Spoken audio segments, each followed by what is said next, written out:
of the American public. And we have a direct national security concern because we have our dependency on foreign energy supplies that must be addressed. And I'm not saying that natural gas in the Marcellus Shale is going to cure that entire problem, but it's a step in the right direction. So I've come to the conclusion, looking at science and data, that we have taken the appropriate measures, and now we have to move forward in a reasoned, logical, based on science and data approach to put proper regulations in place and go to the next step. So we support it. Yeah, you keep talking about we, and I finally figured out who we are. We are the gas drilling companies that have given you over $30,000. That's who you must have toured northern Pennsylvania with.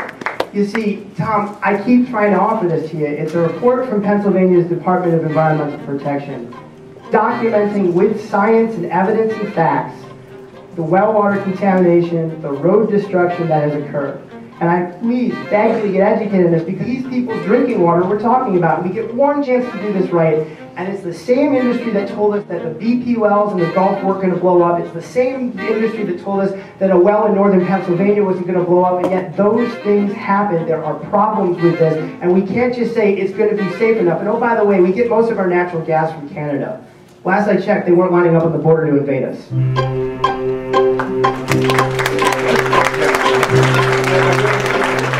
don't want a permanent coalition of Freshman 50. I want a coalition of a moment. We also at Wall Street did in 2008.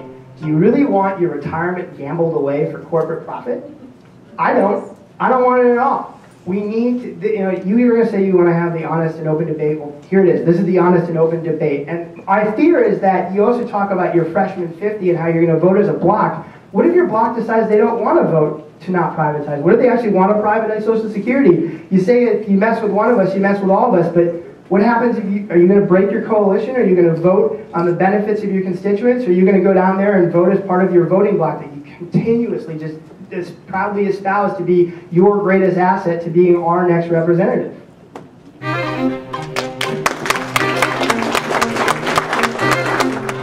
It's about doing what's right over what's easy. We have to start fighting for the middle class. And this is a profound difference. You stand for the rich and the elite. You want to give bankers the bailouts. You want to take money from Wall Street. You've done it already. I stand with the American people. We're sick and tired of the capitalists.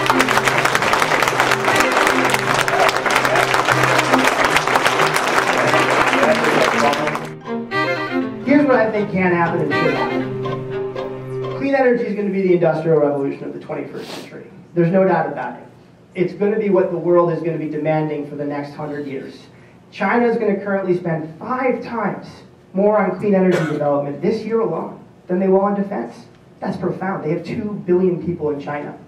The problem with New York is that our infrastructure is old. It's energy inefficient. And your property taxes are too high. Now, when I say that your infrastructure is energy inefficient, what that means is that you probably pay a utility bill that's extensive. I was just down at Donna's this morning on Market Street. Her heating and electric bill is $1,000. Now, she's not using $1,000 worth of electricity and heat, but she's leaking that. And so what I advocated to her is I said, Donna, what if we could replace the insulation on your building? What if we could get more energy efficient windows, energy efficient siding, light bulbs, wiring, the base infrastructure of an economy? You'd see your heating bill and electricity bill go down this year alone. And you'd use local labor to do it. We could actually get people back to work to installing those things and making those things. Donna said it sounds like a great idea. So this is what I want to do. I want to give everyone in this room, everyone in this district who's a small business owner or a homeowner, a tax rebate. This year.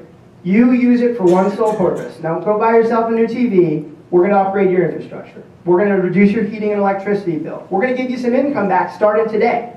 Now, the micro level effect, you the individual homeowner, your heating bill, your electricity bill goes down. The macro level effect, we all suddenly start consuming less energy. Prices go down.